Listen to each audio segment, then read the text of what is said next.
ya tenemos claro que hay ciertos síntomas, ¿no es cierto? Entonces, claro, con la escritura en el fondo, en el caso, por ejemplo, de las depresiones, tendríamos que ver, bueno, cuál fue la causa del por qué esa persona llegó a sentirse deprimido y a mantener esa depresión en el tiempo. Entonces vemos en la escritura, si hay escritura de cuando era la persona chica o adolescente y ya es adulto, vamos viendo qué cosas en la escritura de antes y de ahora se mantienen, ¿ya?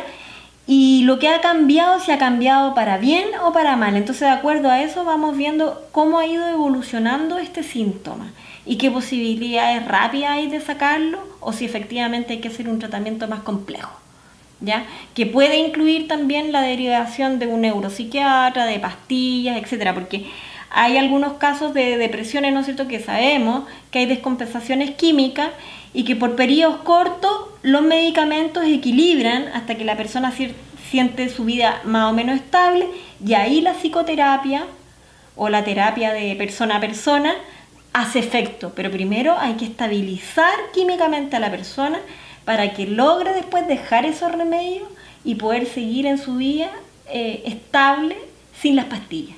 Pero en muchos casos de depresiones profundas, yo diría que hay descompensaciones químicas importantes que equilibrar.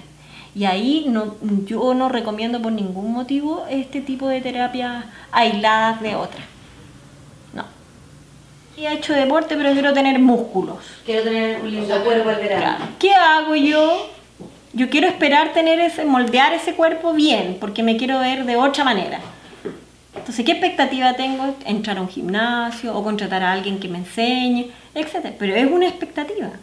Ahora, la expectativa puede ser a corto plazo, que son las que yo recomiendo siempre. Siempre ir de menos a más. Siempre. Si te vas a proponer una tarea, proponte una tarea chica y veamos cómo la cumple. Y de ahí vamos creciendo, pero nunca tan rápido, ¿ya? Entonces, tenemos nuestra voluntad que se ve reflejada con la barra de la T, ¿ya? Voluntad, que es nuestro motor, ¿ya? Entonces yo siempre digo, o somos una citroneta o somos un Ferrari, ¿ya? Todos podemos optar por tener un supermotor y todos podemos funcionar muy bien, pero tenemos que ver en qué estado estamos, ¿ya?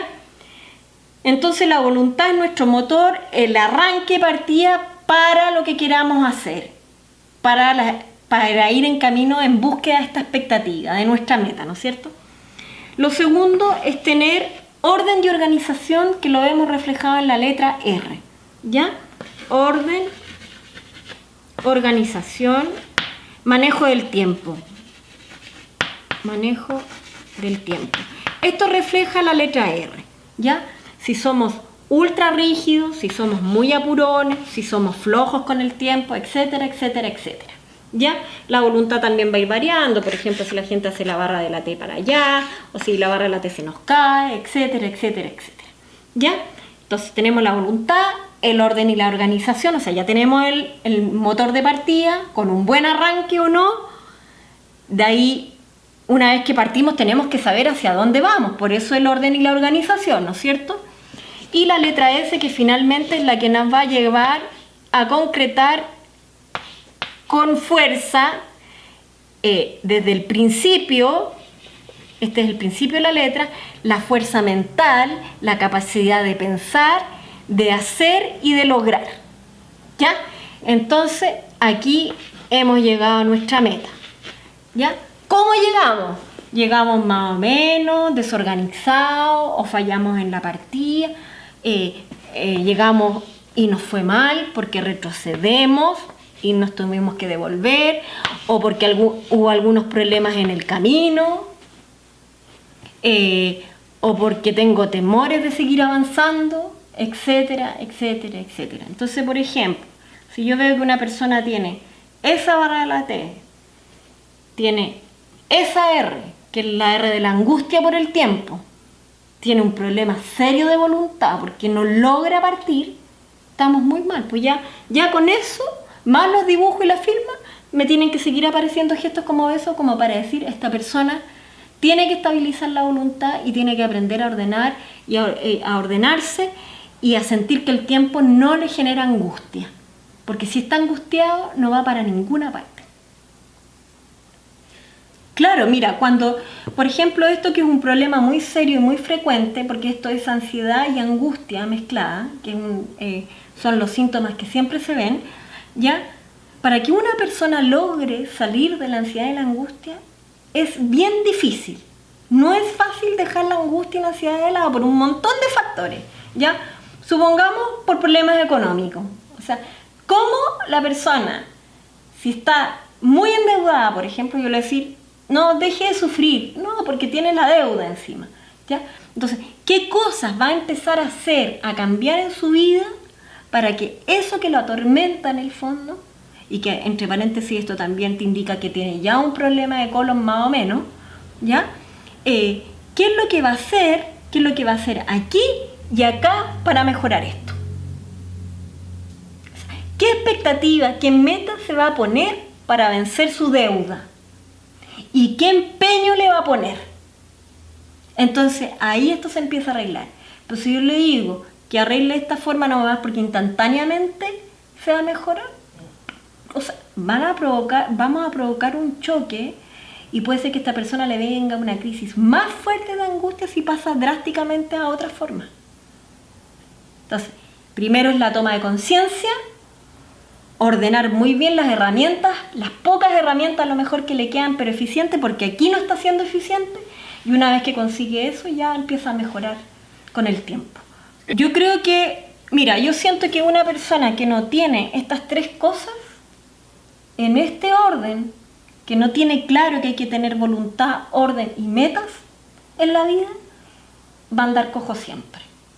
Porque yo no saco nada con pretender, con ponerme una meta si mi vida no la tengo ordenada. O si tengo una voluntad inestable. O sea, un día quiero hacer algo, otro día no. Entonces, ¿cómo voy a llegar acá? O sea, yo creo que esto es ley para todas las personas que debieran tomar conciencia en qué están en esto para proponerse o no algo en la vida. Porque si yo tengo, por ejemplo, estas formas curvas, por lo general, que en mi orden soy así y en mi meta soy así, no llega nunca esa persona, nunca. Y te va a decir que tiene súper buena voluntad porque tiene una tremenda barra de la T. Pero resulta que lo único que hace es ponerle siempre benzina al auto para que ande, pero no sabe ni para dónde y en el camino, en el fondo, esto es una actitud de flojera, de sedentarismo. Entonces la gente, esta persona te va a contar, no, pero si yo he caminado todo el día, yo me saco la mugre, yo trabajo, yo me muevo. Pero finalmente, todo el esfuerzo que hizo mentalmente, porque cree que tiene muy buena voluntad, no lo lleva a ninguna parte. Entonces, el tener voluntad, el tener orden y buen manejo del tiempo, y tener metas concretas a pequeño o a largo plazo, es muy relevante para hacer una vida más o menos con un rumbo. Si no le importa el rumbo, bueno, haga lo que quiera, pero son tres cosas esenciales.